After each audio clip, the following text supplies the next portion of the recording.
Lester, I already have a name for this episode, and those watching right now are clearly in the loop when it comes to the name of that episode because this has already been posted on YouTube and they've already read the description. But as of right now of filming, technically nobody knows what's going on in my mind, including you, Lester, but the name is already in my head. I will mention this probably throughout the entire episode. This coffee right here, Lester, has the caffeine to make livestock create their own amusement park, both the construction, the financial, and the full overseeing of it business-wise. Folks, I had to stop filming to replay what I just said there. We're kicking it up a notch this episode, and I hope you recognize that it can get to another level with me. If you think it's funny now, it can get to another level, okay? Watch as my hand gets out of the frame. What the hell did I just say? I was implying that the caffeine in this coffee had the power to make livestock build, finance, and oversee the business runnings of their own amusement park. Lester, after all of that, I think there's only one thing to do, and you're the only man that knows how to do it. What the hell is this? I speak jive. Will you stop? As God is my witness, I thought turkeys could fly. They think they got the answers. I change the questions. You don't like it? We don't care. What a dumb thing to do. I bet you wouldn't have done anything like this if Mom and Dad were here. Friends, welcome in. It is episode 14. I will never stop playing with the toque. It will always look ridiculous, no matter, even if it's perfect. But is it perfect? Because when is it perfect? I'm the judge of that, and I never think it's perfect. So it will never be perfect. That was real. Folks, it's episode 14. I have a brand new t-shirt that my mother bought from Temu. You know it, you love it. It's the Temu, and it's, of course, Statler and Waldorf, the curmudgeonly old men who sit in the balcony on the underrated Muppet Show. Are you with me, guys? Muppets are still funny, okay? They have a character named New Zealand, and all he does is throw fish. I could be here for another 38 more episodes, another 380 episodes, and I will not come up with anything near the comedic greatness of one New Zealand and his throwing of the fish. Facts. All right. Welcome, welcome, welcome, friends. I'm going to try to keep it friends. Friends, hello. Not guys, not gals, not ladies and gentlemen, not whatever else I've been using. Friends. Because all of you are my friends, because you recognize greatness, you recognize comedic babble, or what I have coined, dramatic comedy. I run into people, Colin, what are you doing? Well, I got this YouTube channel. Oh, tell me about it. Well, I have a producer named Lester. I have bloopers of myself. I talk, I show clips. I show stuff. How do you describe it? There's a comedic tone to it, a very dry, perhaps over-the-top, dramatic. Oh, dramatic comedy. I'm not going to lie, guys. I haven't christened the Diet Coke yet. We'll get to that in a moment. But I have had some coffee. Can you tell?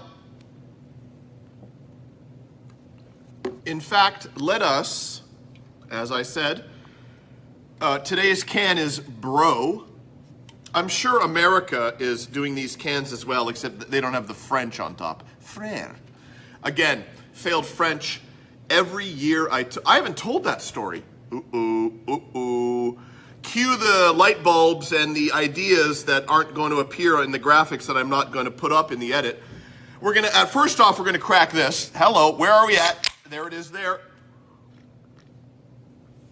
Folks, I don't know how much caffeine was in that coffee, but mother of God, I am cooking. And what do you do when you've already had caffeine? You put caffeine on top of caffeine. 2 sips. Do I quickly go into the French? Guys, we're going to get into it very quickly, and I mean quickly because we got to start the show. In at least Ontario, you have to take French in school from grades 4 to 9. After that, you do not have to take it anymore. from grades 4 to 9, I failed it every year. But grade 9 was the farewell year, so I thought, let's give it our all. And the written exam, I copied the entire thing off one Chris Lovelace. Chris, if you're watching, I know you know that Anyways, I still needed to do the oral French exam because even copying Chris Lovelace's exam, it wasn't going to be enough, so I had to go to the oral French exam. It occurred on a snowstorm, and I had to walk to school because I'm not cruising in a car in high school. I walked through an entire snowstorm to my French oral exam that I said in English. The teacher would show me a photo of, Pierre going to the theater, and I would have to reply to her in French, what is he doing? And I said, yeah, that's Pierre, he's going to the movies. Got a 0 on the oral French exam and walked through a snowstorm. It's time to start the show. Does Barry Manilow know that you raid his wardrobe? Forgot to mention it in the welcome, guys, but the pen, it's there. Good coffee's always free. Has the leak been fixed? Of course not. Kurt Cobain, that is the other side of last week's poster from Melody Maker. I got to get all those in there or it's not a complete welcome. Although that welcome was some sort of wild ride that lives inside my mind. I'm getting my foot wedged on the chair here. Sorry. Yeah, the caffeine is rolling. I'm going to stop saying that, but 5 VHS, let's hit it. Lester, do your thing. Power Karate. Hunks with hats. Tai Chi for arthritis. Stretching to the classics. Ladies and gentlemen, it's the 5 VHS from the pile in the basement. We're going to start off with a trauma feature, Rabid Grannies. In the I'm a VHS collector and I'm going to break your heart by killing the cover and putting it in a clamshell because the rentals have gone computerized. We talked about this a few episodes ago, but you guys know. But I suppose a clamshell cut-up cover is better than no Rabid Grannies. That's from Troma. That's 1989. Red Scorpion 2. A lot of my VHS are like this. Basically, without the clamshell, it's just a lot easier to store. This, when you pile them up, it gets higher. So I've taken the clamshell out and just done it like that. You throw an elastic around there, or you can get the clear slip covers where you can slide that in. Also takes away the smell of the must. Anyways, Red Scorpion 2, our man Michael Ironside. I have a full collection of his VHS. That's from 1994. Rats. This is a beauty. Distributed by CIC. 95 minutes. Again, that is without the clamshell, you're cutting it like that. The animal movies, much like, what was it last week? Slugs, that's right. Spookies, this is the winner of the 1986 Delirium Award from the 15th Annual International Science Fiction and Film Fantasy Festival. Rolls right off the tongue, you guys know it. 85. Interesting special effects, monster creations, well done, in time honored horror film tradition. That's what Variety says. We are going to finish with one of the greatest action hero stars of the 80s. His last name is Stallone. I think you know what door I'm knocking on, and I think you're opening it. It's Lethal Games with Frank Stallone. That's Brenda. With Frank Stallone. Could that photo be more out of focus? Beautiful. And that's the cover of the movie. This, again, is Lethal Games, where the only rule is underline survival. I shall read the back because I know you want to hear about it. It's Mike's birthday, and the celebrations are interrupted when a vicious gang of street punks burst in and trash the place, leaving the birthday boy in a pool of blood. As they flee the scene, the leader grabs a hostage, Eve, and heads back to their hideout. Trish, Eve's strikingly beautiful sister, is determined to avenge Mike's murder as well as rescue her sister. She forms her own squad of Avengers, and accompanied by former GI Mac Richards, That's Frankie Stallone. They close in on the gang's junkyard hideaway. In a free-for-all of blood and bullets, this lethal game comes to a violent and punishing conclusion. Frank Stallone. That's 5 VHS from the pile, my friends. There's some beauties in there. Don't mess with the bull, young man. You'll get the horns. Friends, if you'll remember last time on the program, we last left Cheryl and her concerns over the crappy materials used in the concrete. Let's see what concerns she has this week. You have no idea who knows me. I'm not the rancher. I got marbles here. I have 2 boobs, not 6. Do you know you have scratchy toilet paper? Guys, let it all happen. And so you know what? I'm gonna be here every single time there's a meeting. Because guess what? We're going public, aren't we? You know how many people, you know what I was supposed to do? I was supposed to give Roger Feigard some panties. Got him pink. I won't say what goes with pink. These are for Mickey Esposito, since everybody's panties get in a wad when I come up here. So send them to her, okay? Now these here, they can't even fit on my ankle. I have a thread on my arm. And that just, we can't have that type of lackadaisical production values here on the channel. Continuing, moving forward, pushing forward. Guys, still, it's time for thrift store pickups, and this is the intro to thrift store pickups, and I'll just tell a brief story. A lot of times, most of the time, all the time, the backseat of my car is a, for lack of a better term, dump. Thrift store items, stuff to donate, stuff I've bought, all in the backseat. And when you are driving and you're reaching for something in the back seat, it's a little annoying, as you guys can probably attest to. But it's even more annoying when you can't reach the item and this goes off. And I lost the damn Vermont deal. Guys, it's time for this week's thrift store pickups. John Dote Hit. Dote Hit? John Dote Hit. John Dote Hit. Dote Hit. John DeHurt. Thrift store pickups, you guys. I'm turning this way. You know how we do it. One game, the Choose Your Own Adventure House of Danger, based on the book by R.A. Montgomery, a cooperative adventure game by Prospero Hall. So this is for 1 to or more players, ages 10 and up. It's basically a card game. In the lid is upside down from what I'm reading on the back as, ooh, look at the hands. Who is that? Is that Ozzie Smith on second, or is that Colin sitting in a chair talking to a camera? It's Colin from Canada. Anywho, House of Danger, basically a cooperative card game where you play it as if it's a choose your own adventure book. It's self-explanatory. I went way too deep into that moving forward.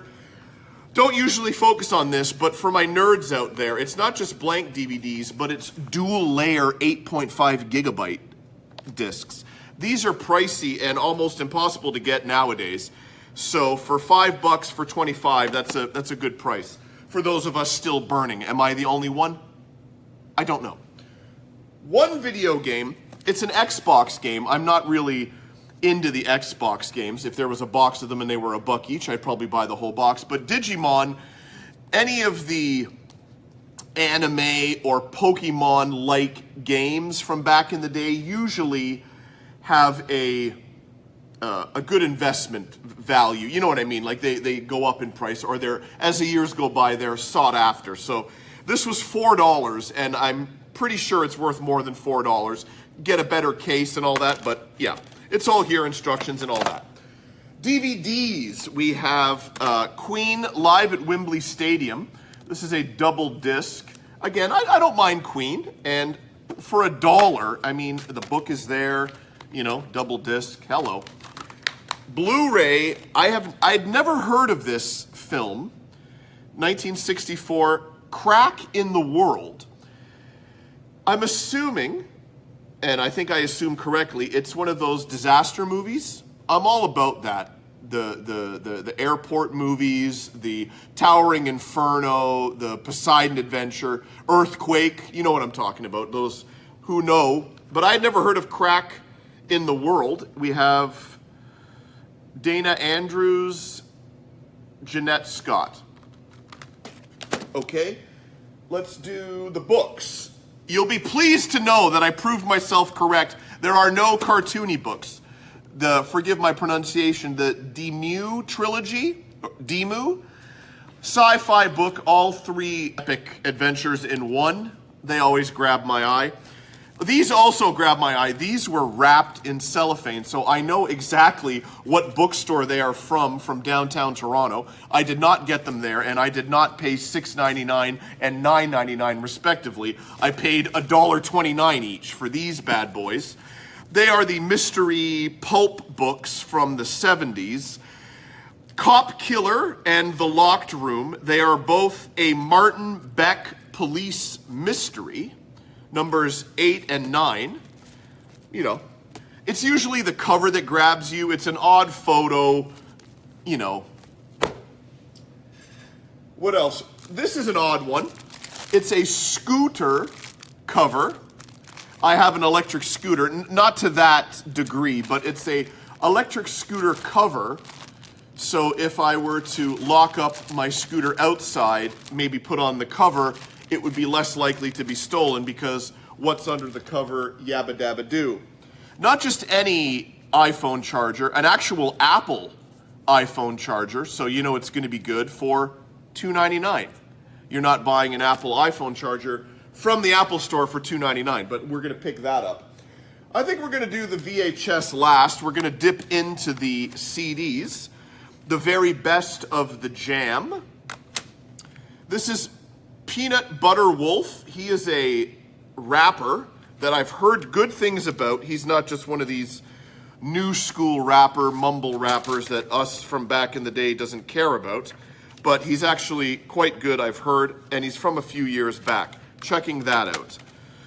Essential Bob Dylan, double disc. Bill Frisell, I could be pronouncing that incorrectly, but he's a jazz artist that was featured heavily on the Gus Van Sant movie Finding Forrester. The soundtrack had a lot of his stuff, and I enjoyed it, so that's one of his. Willie Nelson, The Great Divide. Joe Cocker, The Ultimate Collection. This has all the hits. Everything that you know him for is on here. Radiohead, Airbag / How Am I Driving. This was an EP from 1998. Also, I might be wrong, live recordings. This is the live album that came out after Kid A, which is my favorite Radiohead album. Sometimes it gets a little...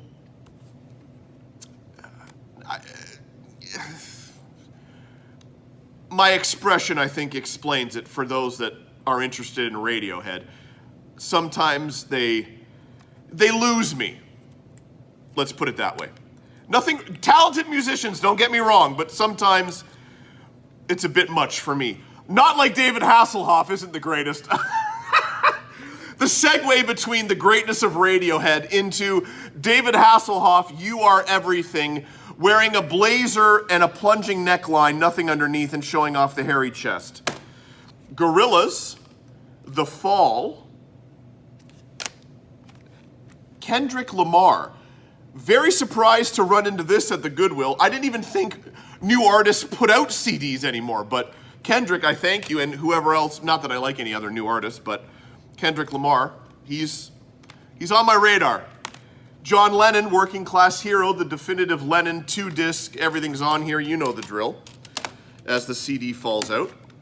And finally, a CD that I have been looking for since I started going through the CDs at thrift stores.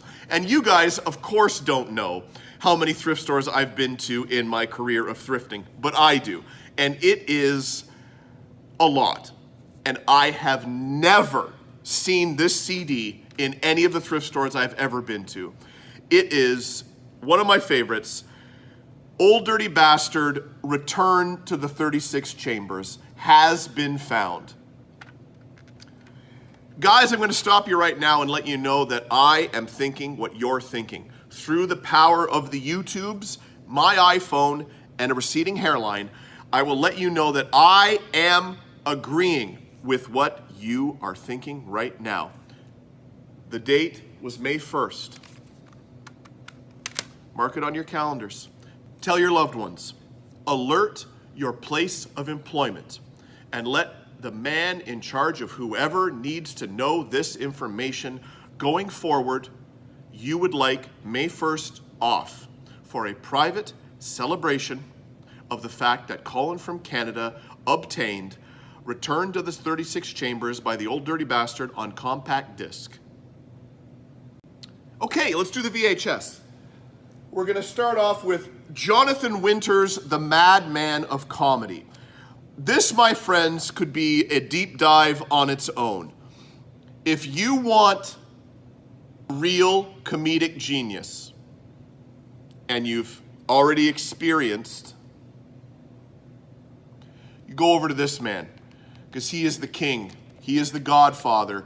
He is the one above all of us. Dare I say a comedy god? I just did. Lester? I just did. Jonathan Winters. Just type in Jonathan Winters on YouTube and hit anything. No words. No words. I'm done. Jonathan Winters, the madman of comedy.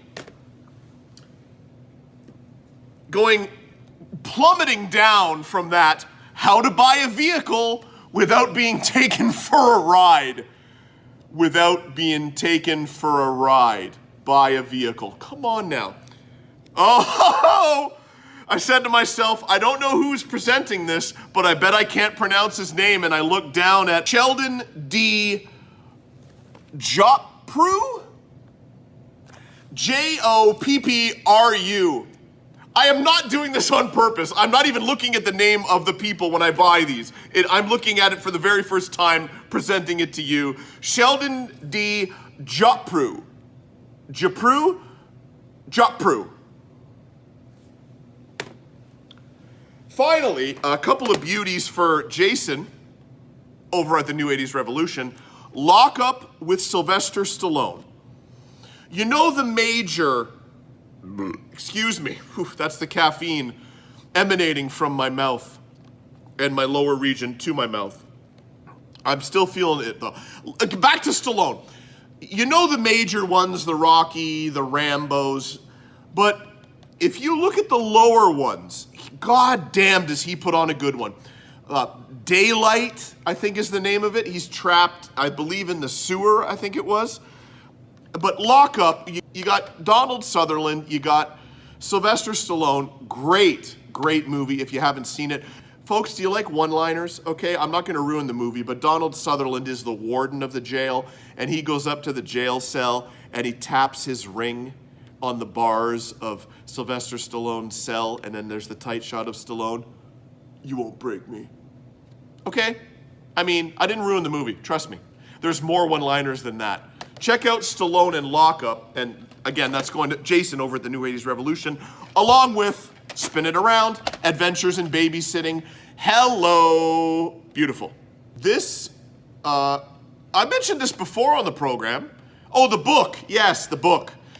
Filmed in Ontario, and one-liners aplenty. I recommend the subway scene between the two gangs threatening each other. Beautiful. Guys, that took a while, but it's been a hell of a thrift store pickup segment. You know, I can answer that right now, sir. You know, that'd be no for me. Sit down. Friends, do you want to know what the worst thing to happen to the news was in the past 30 years? The internet. Hell, the truth. The internet. Now, please enjoy this hard-hitting news clip that I found on the internet. Done something that is very good. He was murdered. But now he's dead. Reach out to the man who died. Do the math. Your mama, she's for free and everybody knows it. Good morning, everybody. A pair of... Earthquake! Run for your lives! Friends, we're going to make this quick. It's the introduction to John Riddell Legend. Mom went away this week on a quilting retreat and left us men at the home. And there was a bit of an invasion of fruit flies in the kitchen. We found the source of the fruit flies and took care of business. But there are still some residual flies remaining in the kitchen. And John and I got into a bit of an argument over whether or not his vacuuming idea was actually catching the flies. So I filmed him in slow motion vacuuming up fruit flies from the wall and the air. It's action at its finest in slow motion form. How much is in butter? How much is in butter? How much is in butter?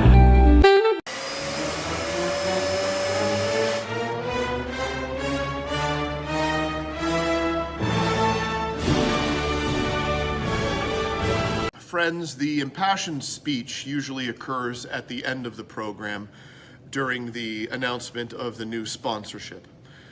But it's creeping further and further back in the episode. Not the sponsorship, the camera roll. Well, I've told you I'm worried, but I think I have enough. Folks, I think I have enough to present to you 5 amazing photographs taken by me and my Apple iPhone 8. That's right, an iPhone 8. Dry cleaning movies, mushrooms on toast. Just a couple of horses' asses. Electric pressure cooker, urinating, passion fruit chest cake, Charles Barkley. It is time to scrape and dig the bottom of the barrel. And what does the barrel say? It says, let's go through my camera roll. Caffeine. Photo number 1. After the COVID pandemic, some thrift stores decided to not open the change rooms anymore. Again, there's just silliness that goes on in this world that I don't understand, that I think is ridiculous. That would be one of them. So you find people trying on clothes in the middle of the aisle. And this gentleman had one hell of a hairy body, so if you're going to try on shirts one after another in the shirt aisle, and I'm in the store, I am going to snipe a photo of you. I've cropped out his daughter, who was watching me the entire time. I would not show her on the channel, but she knew exactly what I was doing, and I found it hilarious. Photo number 2 is an item from the Dollar Tree, where I'm sure you know that most of the items are imported from China. And some of these items need a label. I don't think this one needs a label, but I do appreciate the label hat. Before we put up photo number 3, you guys know how much I love the Delta Force pizza. Is that the best name you could come up with? The photo of the pizza at the flea market, was that the best photo you could have taken to display what type of food they serve there? Kind of what were they thinking, is that the best you could do? Let's throw up photo number 3. And we have a leather company, so why don't we name it Leathers Leathers? Because that's the best we can come up with. But at the same time, if they didn't come up with that ridiculous nonsense, I wouldn't have a photo number 3 for let's go through my camera roll. Photo number 4 was taken today, this afternoon. Johnny and I were out and about at the local mall here, Westdale Mall. For all my friends in Mississauga, you know what time it is if you're entering Westdale Mall. And we parked in the invalid spot, as my dad would say, the handicap spot, because Johnny's got a placard so we can park wherever we want. And we went through the laundromat to get into the mall, and this was on the wall. Laundry, the never-ending story. I sort of get it, but reaching? I thought it was funny. Guys, I saved the best for last. This is photo number 5, and you're probably saying to yourself, Colin, why did you take a photo of a water splotch on the sidewalk? I know, but if you look carefully and look at it for a second, and then I put up another picture, yeah, I think you'll agree that it looks like the captain from the Beatles' Yellow Submarine. I feel photo number 5 saved the camera roll this week. The earlier photos were a little rough, but the Yellow Submarine captain really saved the day. In the town where I was... All right. Folks, we crawled and fell over the finish line, but that was 5 photos for my camera roll. The next time I have to come in here, I'm cracking skulls. Lester, we haven't done all that much of a chit-chat this episode. I've mostly been talking with our viewers, so let's have a mono chitty-chat over here this way. Ray is coming up, and you've told me that Ray, Easter has just passed. So what was that you were saying about Ray? No, did he? You probably can't hear Lester, but Ray participated in the kids' egg hunt over at Lester's home this past Easter. Yeah, and funny, he came in last when it comes to the amount of eggs that the children and him found. Raymond Lyman, ridiculous. You calling me a liar? Well, I ain't gonna think about suing the city. Raymond Lyman, ridiculous. You calling me a liar? Well, I ain't gonna think about suing the city. You're out of order. I'm gonna give you the opportunity. Because I know Greenwood firemen. Out of order, Ray. I know them. I'm gonna give you an opportunity to collect yourself, or I'm gonna ask you to step down. Okay, Kevin. Please, be a gentleman. Kevin, I know Greenwood firemen. They don't know what the hell they're doing. Please step down. You're out of order. Step down, Ray. Friends, we're mixing it up here at Colin from Canada's Good Junk when we talk about this week's Deep Cut Deep Dive. For the first time ever, we will be premiering a cartoon of sorts in the Deep Cut Deep Dive. Lester didn't know what clips to take from the Deep Cut Deep Dive, so instead, Colin from Canada is singing over this bumper. I assure you, this is real. Friends, it's a rare day 3 of filming here on Colin from Canada's Good Junk, episode 14. Everything is in the can except for one certain segment, that of course being the Deep Cut Deep Dive, and I was racking my brain intensely as to what I should focus on and present to you, my beautiful lovies. And I could not think of anything until I sat down and looked at the computer, and it came to me in a sudden. The Finsler films of G.I. Joe PSAs. To be exact, I have it all here. Finsler Film is a American video production company created by Eric Finsler, and he was first brought to internet fame in the year 2003 when he redubbed all the G.I. Joe PSAs from our favorite cartoon and redubbed them with his own audio. I believe he covered all of the PSAs, and they are all below in the description for you to view. If you have younger children in the room, there is some choice language in some of these cartoon parodies, so please maybe watch them first, then bring the kiddies in to watch. But that is this week's Deep Cut Deep Dive. Short and sweet. All credit goes to, again, Eric Finsler. I'm not showing them on my channel, but you can find them here, and I'm sure if he's on YouTube, he knows they're on there. But they are hilarious, and Eric Finsler, if there's any chance you're watching this, a salute to you, my friend.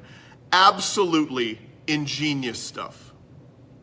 In addition to the number of girls in the Niagara Falls area. Growing up in Ontario, there was a children's game show called Kid Street, and it was a case of brother and sister. Sister leaves, brother is asked a question, what do you think sister will say? Sister comes back, sister gives her answer. If it's a match, you get a point. There was a bit of a cheating scandal in one particular episode where one brother lied when the sister came back, and he was disqualified for finishing the final lap on Kid Street. I don't have that clip. I would give my left arm for that clip, but here's another clip that you might enjoy. It's this week's Clip of the Week. When things aren't going my way, I'm thinking pasta. 2,500. Here's the VHS collection. Your Construction Safety Association. Name something normally worn only by children. Michael. Clothes.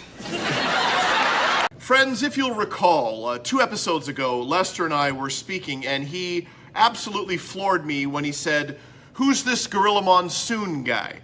Well, in the ensuing weeks since then, I have told him to watch Primetime Wrestling and just listen to the banter between him and Bobby Heenan. Would you agree? Did you see that? Couldn't see it from our vantage point. Will you stop? All kinds of pandemonium broken loose here.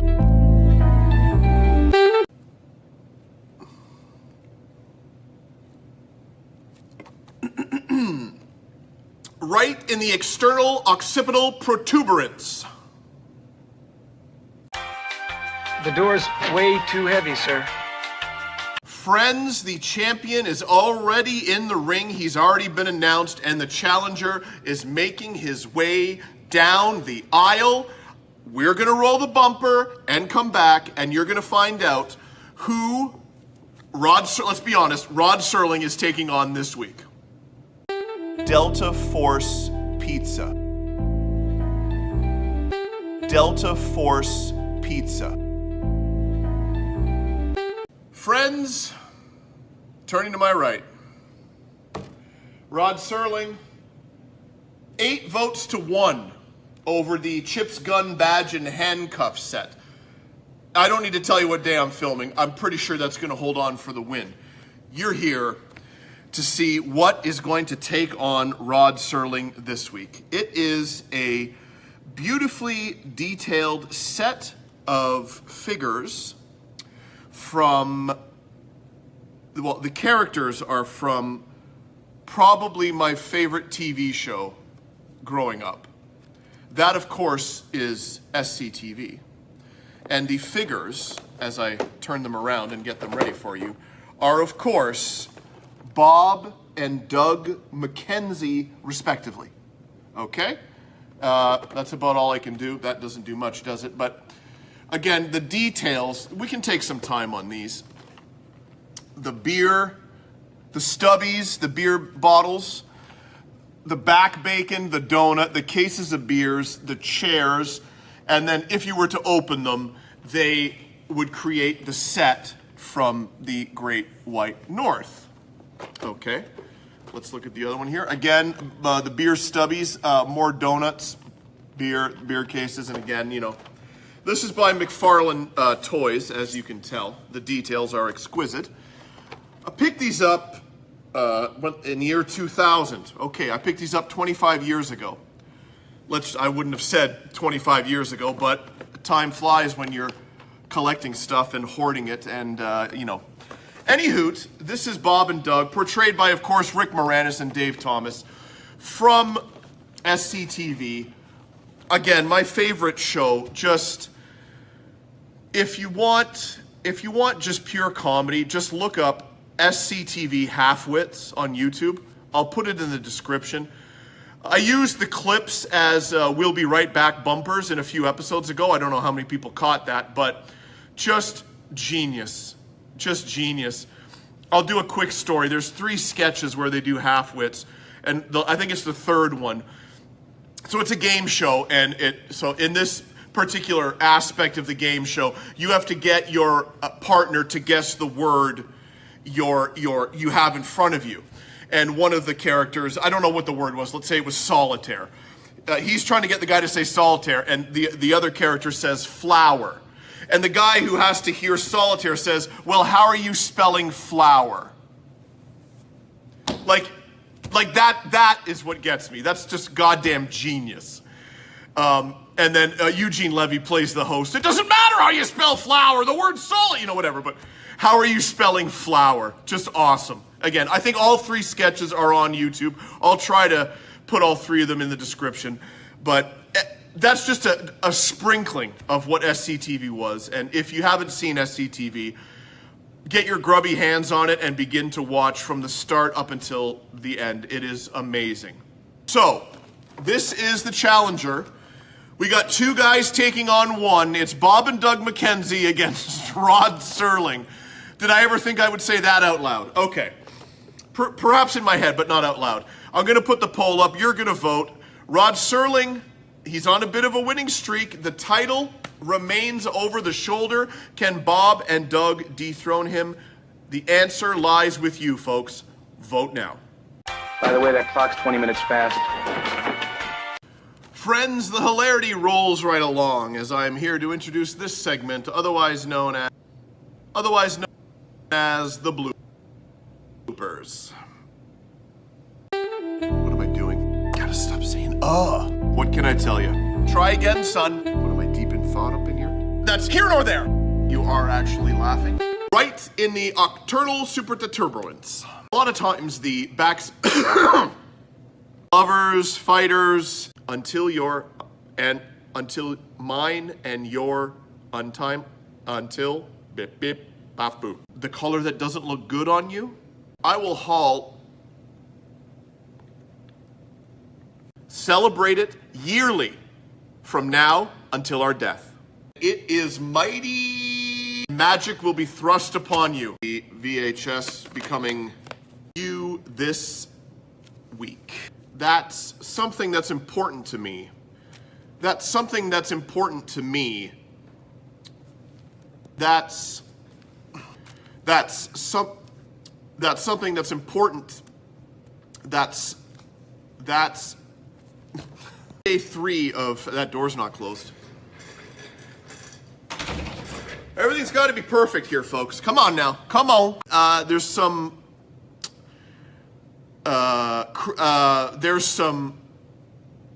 stand tall. Let's try that again. Jim. Thrift. Let in Canada her tirade about the to another exciting. Let's start that again. The when you grow up, your heart dies.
You ever had Indian food? Will you please stop? Catch it. The Empire of Taste. Will you please stop? Catch it. Guess what? Corey Haim and Corey Feldman are giving out their personal numbers. If you call 1-900-909-3700, you can listen to their private phone messages and get their personal number where you can leave them a message of your own. $2 the first minute, 45 cents each additional minute. Ask your parents before you call. 1-900-909-3700. If you call me right now, I'll give you my private number. You call that number and you'll hear a recording, and I'll give you my personal number if you call that. And we'll wrap. Friends, it's time to say goodbye once more. We have come to the end, the completion of yet another historic episode of Colin from Canada presents Colin from Canada's Good Junk. This has been episode 14. Lester and I thank you, as always, for tuning in. Lester was a bit broken up inside. I had to console him. No one has redeemed the giveaway contest. That's right, folks. No one has emailed colinfromcanada1@gmail.com to redeem their item seen on the program. I will send it to you, but first, someone has to send me an email, and not just, "Hi, Colin, gimme, sincerely, Jiminy Cricket." I need a couple of paragraphs. Tell me about yourself. Tell me your likes, your dislikes, what color doesn't look good on you, what your favorite food is. A food that always makes you vomit, one that makes you go to the bathroom. What the hell? Tell me anything. I don't care. Send me an email. It can be, I'll read the entire thing on the show. It'll be a segment. I'll make you a bumper, and I will send you an item from the show.